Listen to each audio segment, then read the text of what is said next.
Folks, this man has emerged as my friend. You know him as Boss Man, and he, among other things, gave a rousing speech at the town hall meeting at the Fox Theater, which you actually see if you haven't seen it before, but by clicking on a link within this video. But I digress. Boss Man, how you doing? Man, I'm doing alright, man. East Bay weather right now. It's not really as hot, though. It's probably somewhere in the high 70s or whatever. But it's all good, man. Got my health and my strength. Got the Warriors over here rocking real hard right now. So I'm up and up right now, man. I want to hear, because we and I communicate, I want to hear your view on Mark Davis, because you're a Raider fan. Well, I don't call myself a Raider. If I call myself a Raider, it's bigger than football. I was born in Oakland, California, from the East Bay. It's bigger than football. Football is just a game. Yeah. I want to hear your view of Mark Davis trying to move the Raiders out of Oakland and his latest blasts on ESPN and other media outlets. I just find it so distasteful by him. In fact, can you do me a favor? Can you catch, for the viewer that may not know about this, can you catch them up from your perspective as to what's going on? Oh, if you listen to what the media says, Oakland is doing nothing. But from what I know, my intel, talking with a lot of people around here, Oakland has been trying to do everything possible that it can to accommodate the A's and the Raiders, especially with the Raiders. I think the city has pretty much put the Raiders on the forefront, whereas people are saying they're putting them on the back burner, which I don't agree. But there's been a lot of stalling because the city and county has been fighting for years. As we know, ever since I was a kid, they've been fighting. Then you had the four-city group. You had County Capital come in.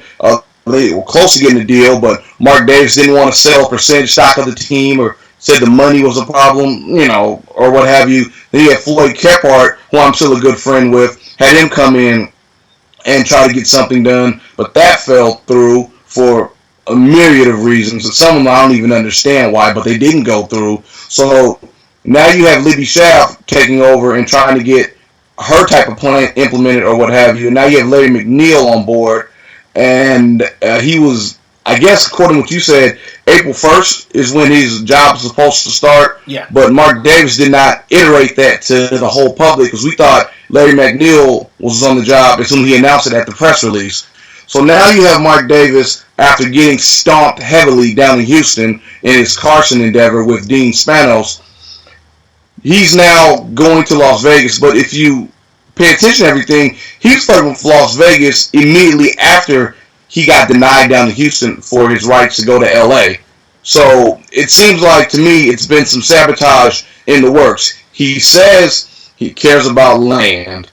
So we're offering him more land than what he would get over there off Tropicana. And he says he's all about tailgating and what have you. But who's going to really tailgate in 100-degree weather that Vegas has, the first 2 or 3 months of the year? Nobody. Then it automatically gets real cold in December there. So who's really doing the tailgating atmosphere there? He talks about ingress, egress. Anybody who's been to Vegas, I've been to Vegas. I was just there in December and during the Christmas time.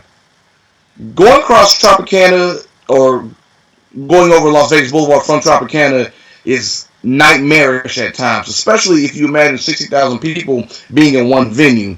So it just, to me, just an outside person, just a regular guy, I'm hearing one thing and then I'm getting the other from the guy. It doesn't seem genuine at all.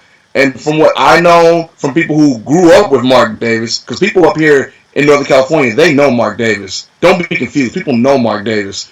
It seems that this guy is not really thinking about the betterment of a football team. It seems that he wants a Las Vegas or an LA lifestyle. It seems that he is intellectually intimidated by some of the people up in Northern California, and he cannot walk into Apple, Yahoo, or any of the big companies and wow the room and get them to invest.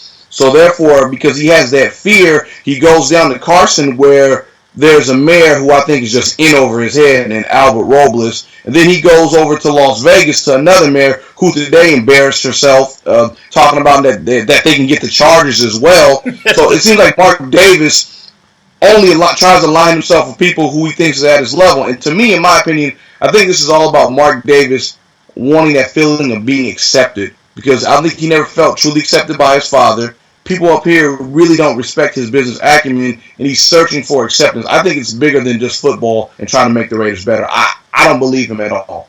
Why do you think that, or maybe I'm wrong, Gene Kwan had a better relationship with Mark Davis than Libby Schaaf did? Or am I wrong?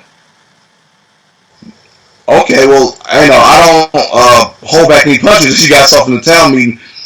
There goes to the intellectual intimidation. Excuse me. Mm-hmm. To me, and I've met Gene Kwan, and I have my own issue with her. I think Libby Schaaf comes across as somebody who's more sharp, who's on top of things, who's not gonna just bend over real easy. I mean, for all intents and purposes, I know you're not a big fan of him, but she's Jerry Brown's girl. So you got to be a little bit sharp when you come to wheeling and dealing with people who are from that ilk, if you will. Oh, wait, Libby's my god sister. No. So you should know better, though. Yeah. I mean, I got to meet at the town hall meeting, and she said, "Thank you for taking it easy on me," but I think she was, being a little coy with that to me. But I digress. Okay, but I think with Gene Kwan, it seems like Gene was just willing to do any and everything, and she didn't come across as super. I don't want to say intelligent, but she didn't seem competent to a lot of people. I talk to people who are in the business community, and they're saying the business community will not get behind Gene Kwan, no matter what anybody says. You go to the Occupy Oakland stuff, you go to other issues that are within the city, even talking about the Prince of Dubai or United Arab Emirates, which was totally off. That doesn't help you, look capable to people. You understand what I'm saying? Absolutely. Especially when you're talking about billion-dollar type deals and doing such a mega project as Coliseum City is. People are not going to really jump behind you if it doesn't seem like you know what you're talking about off top. They're just not. What do you think of the way Mark Davis has treated a fan base where the season ticket holders set a record for purchases in the history? He has selective amnesia, in my opinion. Okay, before the tarps were put up, 7 out of the 8 games in 2012, when he had his first full ownership season for the Raiders, were sold out. I go to every one of the games. Yep. I'm there. The only game I don't think was sold out was maybe the Browns game, and you still had 60-something thousand there, but the season was already over by then. Okay, so this lie, to me, he's looking worse than Lou Wolf with the tarps. It seems to me that the sabotage was in from day one, especially when you look at his comments now and what he said at the infrastructure, Southern Nevada, whatever the name is, the SNITC, Southern Nevada Tourism Infrastructure Commission. Exactly, whatever those people are, though. I know it's a collection of people in Nevada, but it seems to me that there's a sabotage the whole time. If you look how the way they gutted the whole franchise. I mean, in the history of business, has anybody really ever just gutted everything? I mean, got rid of people who had long relationships there and you just want to start anew? Who's ever done that? I mean, I can't think of the author, but in the Business Times article, somebody wrote about it. That in the history of business, they've never seen that done where they just completely just revamp like that. I mean, gut the whole process and then lie and tell people such as myself who like to come out to the games and go crazy and be fanatical, if you will. I don't call myself a fan, but tell us that we're going to make the playoffs. Because they said it in 2012. Then they said it again in 2013, and then the same lie came up in 2014 when you had this Dennis Allen character who seems just like a fall guy. Seems like a complete stooge from day one. You're telling us that this is a playoff team when, in essence, that was nothing but an expansion team that they put overnight in front of our face. So I feel duped. I feel lied to. I mean, I've been, with Forever Oakland and other entities, trying to talk to Mark and rally him. I want to stay here. I want to stay here. Where's your plan? Where's your vision? You say you want 55,000 seats because you know your market. But yet in Carson, you want 68,000. Vegas, you want 65,000. And as I said before, it's shown, especially when you get a winning product here, you can get 60+ thousand in that stadium. No problem. Even as dilapidated and broken down as the Oakland Coliseum is, you still are able to get people to come fill the stand. So you're not looking truthful to me. What would you like to see done if you had to wave your magic wand? You want the honest truth? Yeah, it's your platform, man. Not mine, it's you. That somehow, some way, some type of modicum of common sense seeps into one of his brain cells and realizes, I'm in over my head. I'm not a businessman. I'm not even a football man like my father. I don't have large types of money. I want to see this franchise do well, and they should stay in Oakland. Larry Ellison, you have shown interest in owning a sports franchise, especially here in the lucrative Bay Area. I think you're the man that can get my dad's team, his legacy, and take us over to the next level. Talk to Larry Ellison and work out a situation where he can maybe buy the team or buy a large percentage, something, or any entity that's like Larry Ellison. But, I mean, think about it. Larry Ellison, he's one of those guys that's pre-approved to own the team. I mean, he tried to buy the 49ers, last decade. Larry Ellison is worth, what, close to $50 billion? Mm-hmm. $50 billion? Mm-hmm. All right, like a stadium can get done over. I talked to Larry Reid before. Larry Reid said if somebody like that got involved, all this other stuff would be null and void right now. It wouldn't be any type of issue. And so listeners, if I had in my perfect world a guy like him or somebody like that, come on in, man. Now, let's shift gears just a little bit. Well, before I do that, I have to ask this question, because you and I have talked about it, but why is it to me, you can tell me if I'm off my rocker, it seems like Raider Nation can't get together. You off your rocker? A lot of people say you are, though. Well, that's okay. Hey, look, as long as they're talking about me, fine. Oh, all right then. Go ahead, Rock. Tell me what's up. Why is it that it seems like Raider Nation can't get together as one?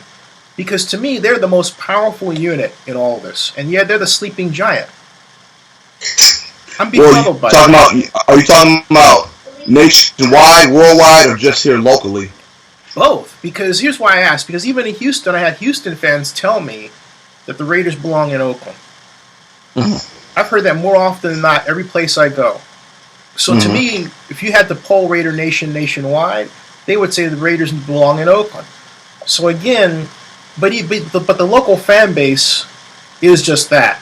And so I really do start with that. It seems like, to me, you have a lot of great people, a lot of smart people, but they spend more time attacking each other than drawing together. And that bothers me.